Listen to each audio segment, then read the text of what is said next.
어이가 없네. 이 배는 호텔이 아니에요. 감히 바이킹 후예에게 난방 후수라니. 당장 그 쓸모없는 온돌 예산 전억 삭감하세요. 충격적인 소식입니다. 세계 최고의 기술로 무장한 노르웨이 쇄빙선 오로라호가 원인 모를 승무원들의 집단 이상 증세로 조난 위기에 처했습니다.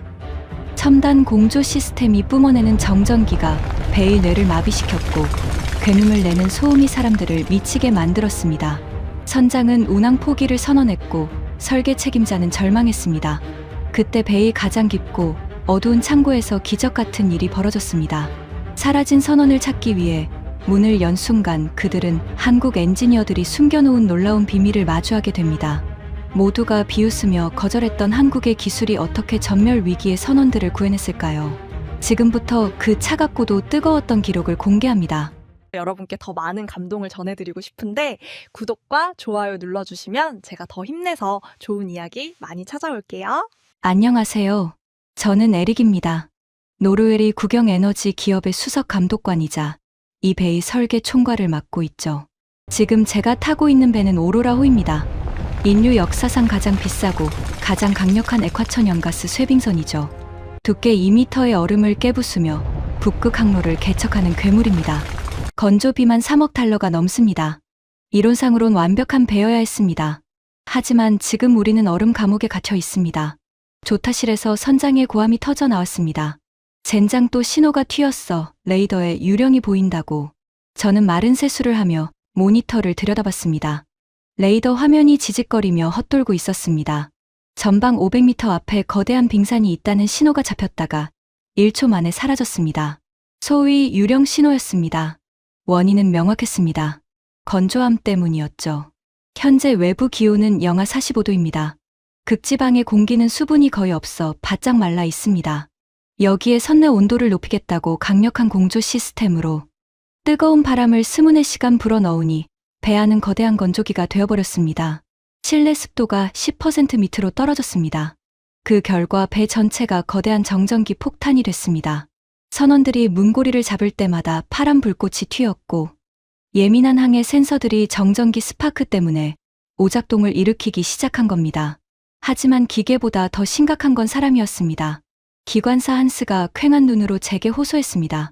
감독님, 제발 저 풍동 소리 좀 꺼주세요. 귀에서 피가 날 것 같아요. 공기를 강제로 데워 순환시키는 공조 시스템은 필연적으로 웅하는 저주파 소음과 진동을 동반합니다. 3주째 계속된 백야의 불면증과 바짝 마른 코점막에서 쏟아지는 코피, 그리고 멈추지 않는 기계 소음. 선원들은 이걸 북극병이라 불렀지만 저는 알았습니다. 이건 설계의 실패였습니다. 참으세요. 1도라도 온도를 낮추면 우린 얼어 죽습니다.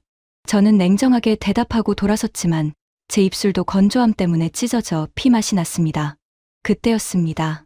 쾅 하는 굉음과 함께 배가 급정거했습니다. 선체가 요동쳤고 커피잔이 바닥에 떨어져 박살났습니다. 자동항법 장치가 정전기로 인한 오류 신호를 충돌로 오인해 긴급 역추진을 걸어버린 겁니다. 누구야, 누가 엔진 껐어. 선장이 핏대선 목소리로 소리쳤습니다. 하지만 엔진룸에서는 아무런 응답이 없었습니다. 메인 엔진을 책임져야 할 수석 기관사 한스가 자리에 없었기 때문입니다. 한스 응답해.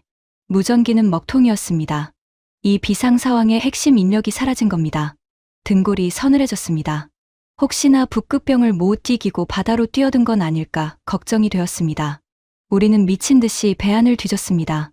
엔진룸과 식당, 화장실 갑판까지 샅샅이 찾았지만 어디에도 그는 없었습니다. 그때 CCTV를 돌려보던 보안 담당자가 소리쳤습니다. 감독님, 한스가 C데크로 내려가는 게 찍혔습니다. 3시간 전입니다. C데크는 배의 가장 밑바닥에 있는 예비 자재 창고 구역이었습니다. 난방도 들어오지 않는 가장 춥고 어두운 곳이었죠. 거길 왜 갔는지 이해할 수 없었습니다. 저는 손전등을 들고 차가운 철계단을 뛰어내려갔습니다. 윙윙거리는 공조기 소음이 멀어지고 칠흑 같은 어둠과 정적만이 감돌았습니다. 한스 거기 있나? 복도 끝 예비 자재실 3호의 문이 살짝 열려 있었습니다. 불길한 예감이 스쳤습니다. 저는 거칠게 문을 열어젖혔습니다. 한스 지금 근무 시간에 뭐 하는?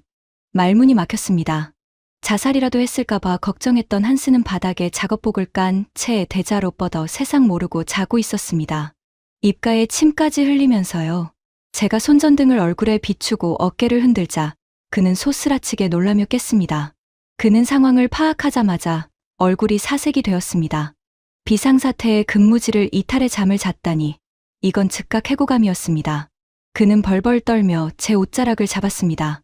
죄송합니다. 정말 죄송합니다, 감독님. 자네 미쳤나? 위에서는 배가 멈춰서 난리가 났는데 이런 창고 구석에서 잠을 자? 저는 멱살이라도 잡을 기세로 소리쳤습니다. 그런데 한스의 표정이 뜻밖이었습니다. 그는 울먹거리는 표정이 아니고 오히려 방금 사우나를 하고 나온 사람처럼 얼굴에 묘한 혈색이 돌고 있었습니다. 변명 같겠지만 정말 딱 10분만 쉬려고 들어왔습니다.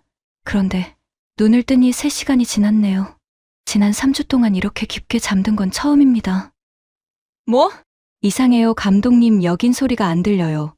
그리고 춥지 않아요. 그제야 저도 이상함을 느꼈습니다.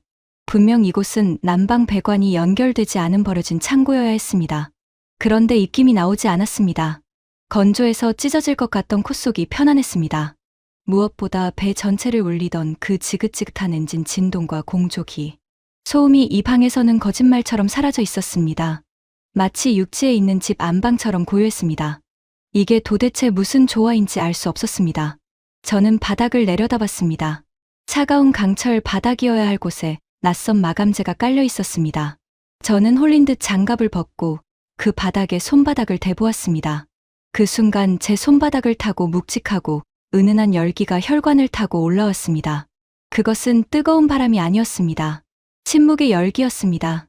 그곳에는 3년 전 제가 예산을 낭비하지 말라며 결제 서류를 찢어버렸던 한국 조선소의 로고가 붙어 있었습니다. 3년 전의 기억이 파노라마처럼 스쳐 지나갔습니다. 한국 거제도의 옥포 조선소 회의실이었습니다. 창밖으로는 거대한 골리앗 크레인이 보였고 테이블 위에는 두꺼운 설계 도면이 놓여 있었습니다. 제 맞은편에는 한국 조선소의 수석 엔지니어 김 이사가 앉아 있었습니다. 그는 차분하지만 단호한 어조로 제게 말했습니다. 감독님, 극지방은 단순히 추운 곳이 아닙니다. 건조함이 더 무서운 적입니다. 온풍기만으로는 선원들이 못 버팁니다. 거주구, 바닥에 히팅 패널을 깔아야 합니다. 저는 코웃음을 쳤습니다. 노르웨이의 조선 기술은 세계 최고입니다. 우리는 바이킹의 후예이고 북극해를 앞마당처럼 드나듭니다. 그런 우리에게 한국 엔지니어가 난방을 훈수 두는 꼴이 우스웠습니다. 이사님, 이 배는 호텔이 아닙니다. 쇠빙선입니다. 스칸디나비아 표준이면 충분해요. 불필요한 예산은 삭감하세요. 저는 붉은 펜을 들어 도면 위에 그려진 온돌 배관 라인을 X자로 그어버렸습니다. 김 이사는 물러서지 않았습니다. 배의 심장은 엔진이지만 배의 영혼은 선원입니다. 한국 배는 사람을 먼저 생각합니다. 휴게실이라도 깔게 해주십시오. 나중에 분명히 필요할 겁니다. 저는 그 말을 영업사원의 상술로 치부했습니다. 한국인들은 항상 스펙에 없는 걸 끼워 팔아서 마진을 남기려 한다고 생각했으니까요. 결국 저는 김 이사의 제안을 묵살하고 공조 시스템을 강화하는 쪽으로 설계를 확정했습니다. 강력한 바람으로 온도를 잡으면 된다고 믿었습니다. 하지만 지금 북극해 한가운데서 저는 그 오만함의 대가를 치르고 있었습니다. 제 혀끝으로 찢어진 입술에 피맛이 느껴졌습니다. 3주 내내 윙윙거리는 모터 소리에 시달린 탓에 귀에서는 이명이 들렸습니다. 선원들은 서로의 눈을 마주치지 않았습니다. 사소한 말 한마디에도 주먹이 오갔고 식당에서는 그릇 깨지는 소리가 끊이지 않았습니다. 모두가 신경쇠약 직전이었습니다. 그런데 지금 제 눈앞에 있는 한스는 달랐습니다. 방금 전까지 근무지를 이탈해 잠을 잤다는 죄책감으로 떨고 있었지만 그의 피부는 촉촉했고 눈동자는 맑았습니다. 3주 만에 처음으로 깊은 잠을 잔 사람의 얼굴이었습니다. 이 작은 방 하나가 3억 달러짜리 최첨단 선박에서 유일하게 사람이 살 수 있는 공간이었던 겁니다. 저는 바닥에 붙은 한국 조선소의 로고를 손가락으로 쓸어보았습니다. 테스트 랩이라는 작은 글씨가 보였습니다. 그들은 제 결제를 받지 못하자 테스트용이라는 명목으로 몰래 이 방 하나에만 온도를 시공해 둔 것이었습니다. 김 이사의 얼굴이 떠올랐습니다. 그는 저와 논쟁할 때 화를 내지 않았습니다. 그저 안타까운 눈으로 저를 바라봤었죠. 그때는 그 눈빛이 패배자의 것이라고 생각했습니다. 하지만 지금 보니 그것은 무지한 자를 바라보는 전문가의 연민이었습니다. 그는 알고 있었던 겁니다. 북극의 건조함이 기계를 망가뜨리고 소음과 진동이 사람을 미치게 할 거라는 사실을요. 저는 무전기를 들었습니다. 선장에게 보고해야 했습니다. 선장님 한스를 찾았습니다. 무전기 너머로 선장이 안도하는 한숨 소리가 들렸습니다. 어디 있었나? 엔진은 어떻게 할 거야? 저는 잠시 망설였습니다. 이 방의 존재를 알리면 제 권위는 바닥으로 떨어질 겁니다. 설계 책임자인 제가 필요 없다고 잘라버린 기술이 배를 구할 유일한 희망이라는 걸 인정해야 하니까요. 하지만 저는 감독관이기 전에 뱃사람이었습니다. 배와 선원의 안전이 우선이었습니다. 선장님 엔진보다 더 중요한 걸 찾았습니다. 지금 당장 C데크로 내려오십시오. 선장이 내려오기까지 10분 정도 걸렸습니다. 그 짧은 시간 동안 저는 방 안을 꼼꼼히 살폈습니다. 공기는 훈훈했지만 답답하지 않았습니다. 숨을 들이쉴 때마다 코끝이 시원하면서도 폐 깊숙한 곳까지 따뜻한 기운이 전해졌습니다. 무엇보다 놀라운 건 정숙성이었습니다. 이 배의 엔진은 5만 마력급입니다. 배 어디에 있어도 발바닥을 간지럽히는 미세한 진동을 피할 수 없습니다. 그 진동이 스문의 시간 뇌를 흔들어대니 선원들이 잠을 못 자고 예민해지는 겁니다. 그런데 이 방은 마치 육지에 있는 집처럼 고요했습니다. 바닥재가 진동을 흡수하고 있는 게 분명했습니다. 단순히 열을 내는 난방 장치가 아니라 거대한 진동 흡수 장치였던 겁니다. 곧이어 쿵쿵거리는 발소리와 함께 선장이 나타났습니다. 그는 한스를 보자마자 욕설을 퍼부으려 했습니다. 하지만 방 안으로 한 발자국 들어서는 순간 멈칫했습니다. 선장은 쓰고 있던 털모자를 벗으며 주위를 두리번거렸습니다. 이게 무슨 일이지 소리가 안 들려. 선장은 믿을 수 없다는 듯 귀를 후빗습니다. 항상 귀를 맴돌던 웅하는 소음이 사라졌으니까요. 그리고는 장갑을 벗고 코를 문질렀습니다. 코가 안 아파 숨쉬기가 편해. 선장은 저와 똑같은 반응을 보였습니다. 저는 바닥을 가리켰습니다. 선장님 바닥을 한번 만져보십시오. 선장은 의아해하며 무릎을 꿇고 바닥에 손을 댔습니다. 그리고는 눈이 휘둥그레졌습니다. 따뜻해 바람이 안 나오는데 어떻게 바닥이 따뜻하지? 한국의 온돌 기술입니다. 제가 짧게 대답했습니다. 선장은 한동안 말을 잇지 못하고 바닥에 손을 댄 채 멍하니 있었습니다. 그러다 천천히 바닥에 엉덩이를 붙이고 앉았습니다. 아하는 탄성이 절로 나왔습니다. 얼어붙었던 발가락 끝부터 녹아내리는 감각에 선장의 얼굴이 순식간에 풀렸습니다. 3주 동안 미간에 잡혀있던 깊은 주름이 펴지는 게 보였습니다. 에릭 자네가 이걸 설치했나? 선장이 물었습니다. 저는 고개를 저었습니다. 아닙니다. 저는 반대했습니다. 한국 기술진이 몰래 해둔 겁니다. 제 고백에 선장은 헛웃음을 터뜨렸습니다. 자네가 반대했다고 이 좋은 걸. 선장은 바닥에 대자로 눕더니 눈을 감았습니다. 나 10분만 잘게 아니 5분만 깨우지 마.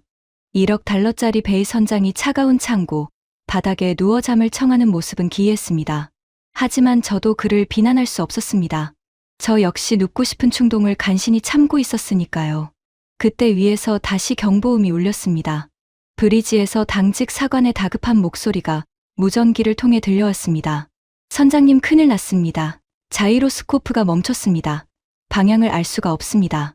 정전기가 결국 배의 방향 감각까지 마비시킨 겁니다. 나침반이 멈춘 배는 망망대해에서 눈먼 고래나 다름없습니다. 빙산이 질비한 북극해에서 방향을 잃는다는 건 죽음을 의미했습니다. 선장은 벌떡 일어났습니다. 달콤한 휴식은 5분도 채 되지 않았습니다. 젠장 올라가자.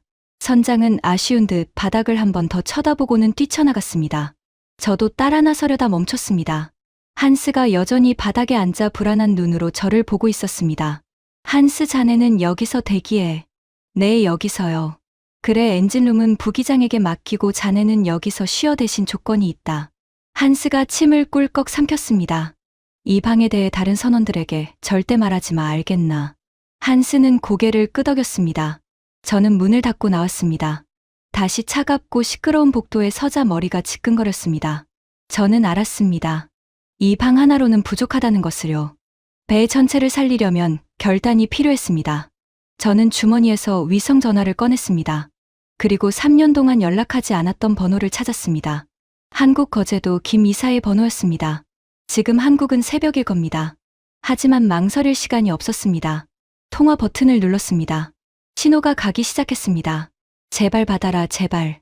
위성 전화의 신호음이 끊어지고 낯익은 목소리가 들려왔습니다.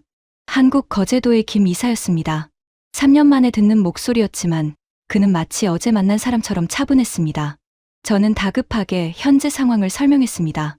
배가 멈췄고 선원들이 미쳐가고 있으며 방향을 잃었다는 사실을 털어놓았습니다.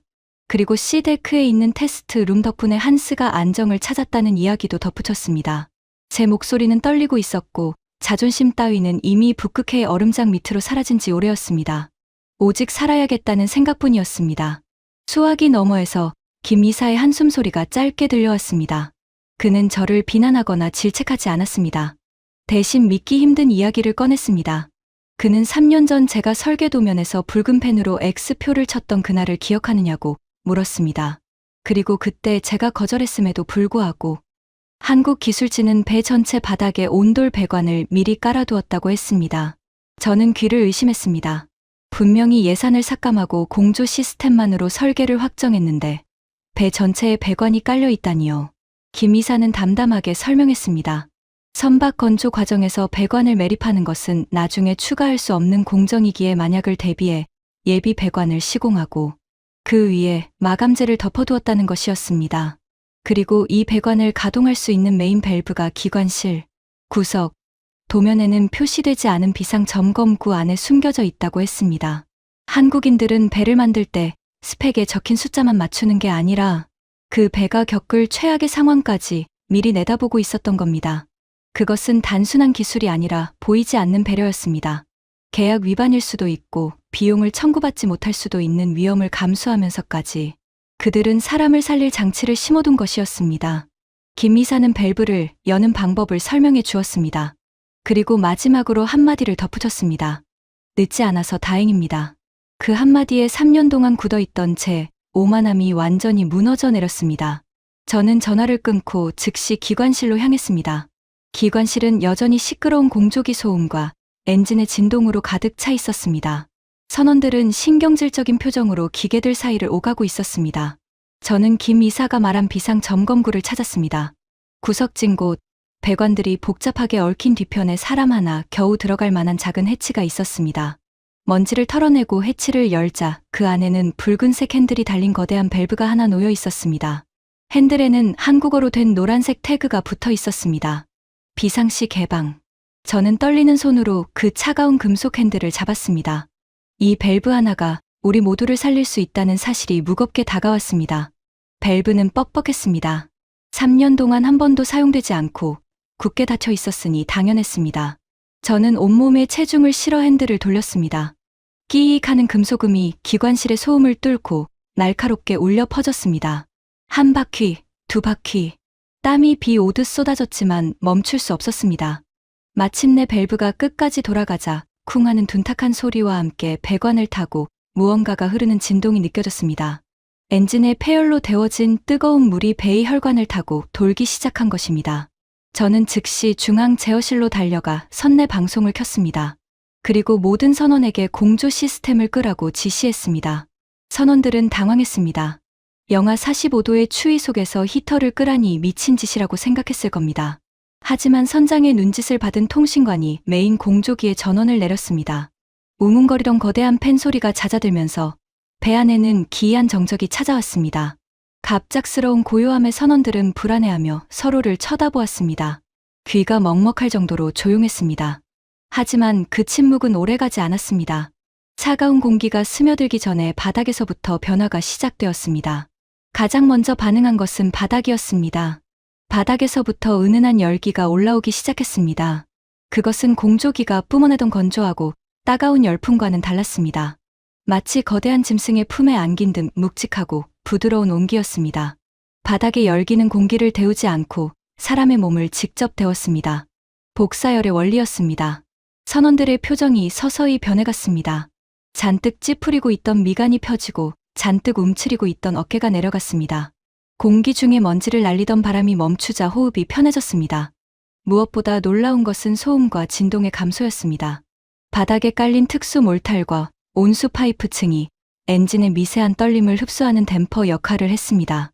쇳덩어리 위를 걷는 것 같던 느낌이 단단한 대지 위를 걷는 느낌으로 바뀌었습니다. 여기저기서 탄성이 터져 나왔습니다. 한 선원은 바닥에 무릎을 꿇고 앉아 손바닥을 대보았습니다. 또 다른 선원은 벽에 등을 기대고 깊은 숨을 들이쉬었습니다.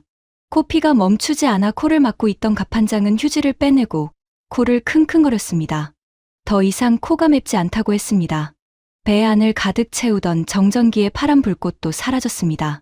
바닥의 온기가 실내 습도를 자연스럽게 조절해 주었기 때문입니다. 이것은 난방기가 아니었습니다. 거대한 치유 장치였습니다. 저는 브리지 창가에 서서 그 광경을 지켜보았습니다. 칠흑 같은 북극의 어둠 속에서 오로라호는 이제 차가운 강철 감옥이 아니라 따뜻한 요새가 되어가고 있었습니다.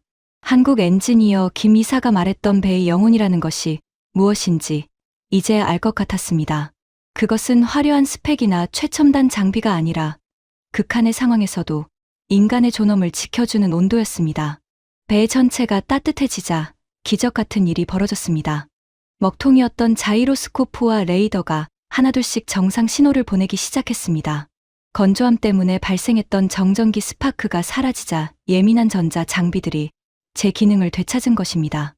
유령 신호는 더 이상 나타나지 않았습니다. 화면에는 깨끗하고 명확한 항로가 표시되었습니다. 선장은 떨리는 목소리로 조타수에게 지시를 내렸습니다. 배는 다시 거대한 얼음을 깨부수며 전진하기 시작했습니다. 하지만 더 큰 변화는 선원들에게서 일어났습니다. 폭력적이고 예민했던 분위기는 온데간데 없고 선내에는 평온함이 감돌았습니다. 휴게실 풍경은 완전히 바뀌었습니다.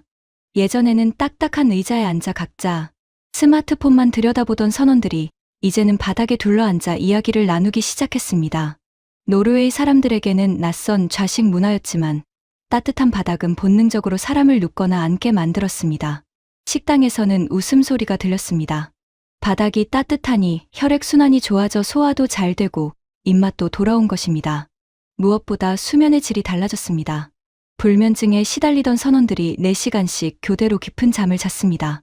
진동 없는 바닥, 소음 없는 공기, 등 전체를 지지는 따뜻함은 최고의 수면제였습니다. 자고 일어난 선원들의 얼굴에는 생기가 돌았습니다. 업무 효율은 급격히 올라갔고 실수는 사라졌습니다. 선장은 제게 다가와 말없이 어깨를 두드렸습니다. 그의 눈시울은 붉어져 있었습니다. 지난 3주간 선장으로서 느꼈던 중압감과 공포가 녹아내린 듯했습니다. 그는 브리지 바닥에 앉아 있는 조타수를 보며 미소 지었습니다. 예전 같았으면 근무 태만으로 호통을 쳤겠지만 지금은 그 모습이 너무나 자연스러워 보였습니다. 배는 단순히 화물을 나르는 운송수단이 아니었습니다. 그 안에서 사람이 먹고 자고 생활하는 집이었습니다. 한국의 기술은 배를 집으로 만들었습니다. 우리는 예정된 항로를 따라 순항했습니다. 빙산이 나타나면 정확하게 피했고 두꺼운 얼음은 강력한 엔진으로 밀어붙였습니다. 하지만 그 강력함의 원천은 엔진이 아니라 선원들의 회복된 컨디션이었습니다. 저는 항해 일지에 기록했습니다. 북위 80도, 외부 기온 영하 50도, 선내 기온 25도. 모든 시스템 정상. 선원 상태 최상. 그리고 그 아래에 한 줄을 더 적었습니다. 한국의 온돌 시스템 가동 중. 이제 우리는 목적지인 야말 반도까지 멈추지 않고 갈 수 있다는 확신이 들었습니다. 이 따뜻한 바닥이 우리를 지켜주는 한 북극의 어떤 추위도 두렵지 않았습니다. 저는 창밖의 오로라를 바라보며 생각했습니다. 기술의 정점은 결국 사람을 향해야 한다는 것을요. 3년 전 제가 비웃었던 그 기술이 지금 우리 모두의 생명을 구하고 있었습니다. 오로라호는 예정보다 이틀이나 빠르게 목적지인 러시아 야말 반도 액화천연가스 터미널에 도착했습니다. 두꺼운 유빙을 깨부수며 나아가는 동안 배는 단 한 번의 멈춤도 없었습니다. 항구에 접안하자 현지 관계자들이 놀라움을 금치 못했습니다. 보통 북극 항로를 뚫고 온 배들은 만신창이가 되어 있기 마련입니다. 선체는 얼음에 긁혀 있고 기계들은 혹한에 지쳐 삐걱거리며 무엇보다 선원들은 반쯤 넋이 나간 상태로 배에서 내리는 것이 일반적이었습니다. 하지만 오로라 호의 승무원들은 달랐습니다.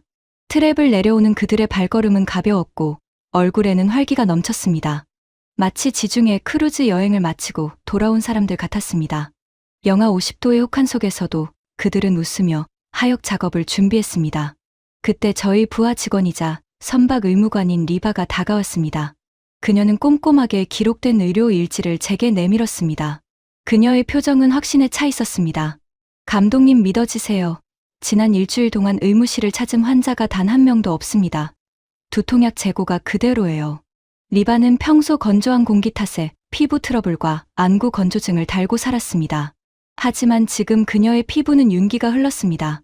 그녀가 덧붙였습니다. 이건 의학적 기적이에요. 바닥을 데웠을 뿐인데 습도가 조절되고 심리적 안정감이 높아졌어요. 이 배는 더 이상 건조한 깡통이 아닙니다.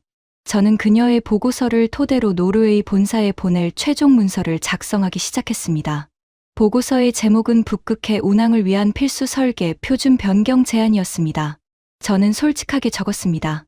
우리가 고집했던 공조 시스템의 한계와 한국 기술진이 제안했던 온돌 시스템이 어떻게 배와 사람을 동시에 구했는지 상세히 기술했습니다. 데이터는 명확했습니다. 온돌 가동 이후 실내 습도는 40%로 유지되었고 선내 소음은 20데시벨 이상 감소했습니다. 이것은 단순한 난방 방식의 차이가 아니라 생존율의 차이였습니다. 하역 작업이 끝나고 선상 파티가 열렸습니다. 50여 명의 남녀 승무원이 식당에 모였습니다. 선장은 건배사를 하기 위해 잔을 들었습니다. 그는 저와 리바 그리고 한국인 기관사들을 둘러보며 입을 열었습니다. 자랑스러운 오로라 호의 동료 여러분, 우리는 이 배가 세계 최고의 한국 조선소에서 만들어졌다는 걸 알고 있었습니다. 하지만 그들이 만들어준 건 튼튼한 강철과 엔진만이 아니었습니다. 그들은 얼음 바다 위에서도 얼지 않는 뜨거운 심장을 이 배에 심어주었습니다. 선장의 말에 승무원들이 환호했습니다. 그들은 알고 있었습니다. 칠흑 같은 어둠과 공포 속에서 자신들을 지켜준 것이 무엇인지 말입니다. 화려한 내비게이션이나 기계 장치가 아니라 묵묵히 발바닥을 데워주던 그 온기였다는 것을요. 저는 한국 거제도 조선소 방향을 향해 조용히 건배했습니다. 그들이 몰래 깔아둔 배관이 아니었다면 지금쯤 우리는 얼음 속에 갇힌 유령선이 되어 있었을지도 모릅니다. 스펙 시트에는 없는 기술, 계약서에는 없는 배려. 그것이 세계 1위 한국 조선업의 저력이었습니다. 저는 다짐했습니다. 앞으로 제가 설계하는 모든 극지방 선박에는 반드시 이 따뜻한 바닥을 기본 사양으로 넣겠다고 말입니다. 그것은 선택이 아니라 인간에 대한 예의였습니다. 6개월 후 저는 다시 한국을 찾았습니다. 이번 방문의 목적은 단순한 여행이 아니었습니다. 거제도 옥포 조선소 대강당에는 수백 명의 임직원과 취재진이 모여 있었습니다. 단상 뒤에는 거대한 현수막이 걸려 있었고 그곳에는 오로라 호의 기적, 한국 기술의 승리라는 문구가 적혀 있었습니다. 저는 노르웨이 선주사를 대표해 단상에 올랐습니다. 제 손에는 순금으로 도금된 무거운 감사패가 들려 있었습니다. 저는 떨리는 목소리로 선언했습니다. 이 감사패는 오로라 호의 모든 승무원이 전하는 생명의 무게입니다. 한국 조선소는 단순히 배를 건조한 것이 아니라 얼음 바다 위에서 우리를 지켜준 요새를 건설했습니다. 제가 감사패를 한국 조선소 사장님에게 전달하자 카메라 플래시가 쉴 새 없이 터졌습니다. 하지만 이날의 진짜 주인공은 따로 있었습니다. 저는 단상 아래에 앉아있던 김 이사를 무대 위로 호출했습니다. 수백 명의 박수갈채 속에서 그가 쑥스러운 표정으로 올라왔습니다. 저는 그를 꽉 껴안으며 귓가에 속삭였습니다. 당신이 옳았습니다. 당신의 고집이 우리를 살렸습니다. 이 장면을 담은 사진은 제 사회관계망 서비스 계정을 통해 전 세계로 퍼져나갔습니다. 북극의 유령선을 구한 K온돌이라는 해시태그와 함께 말이죠. 유럽의 유명 해운사 임원들이 앞다퉈 좋아요를 눌렀고 댓글에는 한국 기술에 대한 찬사가 쏟아졌습니다. 그렇게 한국의 온돌은 전 세계 조선업계의 새로운 표준으로 각인되었습니다. 공식 행사가 끝나고 소란스러움이 가라앉은 저녁이었습니다. 김 이사와 저는 작업복으로 갈아입고 조선소 근처의 허름한 식당을 찾았습니다. 화려한 조명도 박수 소리도 없었지만 저에게는 이 시간이 더 소중했습니다. 신발을 벗고 들어가는 좌식방이었습니다. 방석에 앉자마자 익숙하고 그리운 온기가 엉덩이를 타고 올라왔습니다. 북극해의 그 창고방에서 느꼈던 생명을 살려낸 바로 그 온기였습니다. 긴장이 탁 풀리며 마음이 편안해졌습니다. 김 이사는 소주잔을 채우며 웃었습니다. 에릭 감독님, 아까는 너무 비행기를 태우시더군요. 배는 물 위에 떠 있지만 그 안에 사는 사람은 땅을 그리워합니다. 우리는 그저 배 안에 작은 땅을 만들어주고 싶었을 뿐입니다. 그의 말에 저는 코끝이 찡해졌습니다. 작은 땅. 그렇습니다. 흔들리는 바다 위에서 웅웅거리는 기계. 소음 속에서 한국의 온돌은 선원들에게 단단하고 따뜻한 대지가 되어주었던 것입니다. 저는 가방에서 두꺼운 서류 뭉치를 꺼내 그에게 보여주었습니다. 노르웨이 본사에서 막 확정된 차세대 쇠빙선 표준 설계 매뉴얼이었습니다. 이사님, 여기를 보십시오. 우리 회사는 앞으로 발주할 모든 극지방 선박의 거주구에 한국식 바닥 난방을 필수 사양으로 채택했습니다. 이제 선택 사항이 아닙니다. 한국의 기술이 북극해의 기준이 된 겁니다. 김 이사는 떨리는 손으로 매뉴얼을 어루만지며 눈시울을 붉혔습니다. 기술쟁이로서 이보다 더한 영광은 없습니다. 식사를 마치고 나오는 길, 거제도의 밤바다에는 오징어잡이 배들의 불빛이 수평선을 수놓고 있었습니다. 문득 저 불빛 아래 어딘가에서 또 다른 한국 엔지니어들이 보이지 않는 배려를 설계하고 있을 거라는 생각이 들었습니다. 화려한 겉모습보다는 내실을, 1초의 속도보다는 사람의 안전을 먼저 생각하는 그들의 철학이 전 세계 바다를 누비고 있습니다. 한국의 온돌은 이제 한반도의 안방을 넘어 지구상 가장 춥고 거친 바다 위에서도 사람을 지키고 있습니다. 보이지 않는 곳에서 가장 뜨겁게 빛나는 기술. 그것이 진짜 명품이라는 것을 저는 뼈저리게 배웠습니다. 저는 이제 두꺼운 양말 대신 얇은 실내화를 챙겨 배에 오릅니다. 그곳에는 언제나 저를 기다리는 따뜻한 바닥이 있으니까요. 오늘의 이야기는 여기까지입니다.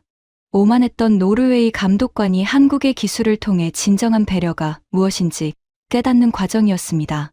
차가운 기계 문명 속에서 사람의 체온을 지켜주는 한국의 온돌 기술이 얼마나 위대한지 다시 한번 느끼게 됩니다. 오늘의 이야기가 마음에 닿았다면 좋아요와 구독 부탁드립니다. 다음에도 더 깊은 이야기로 찾아뵙겠습니다. 지금까지 감동훈훈이었습니다. 해주셔서 감사합니다.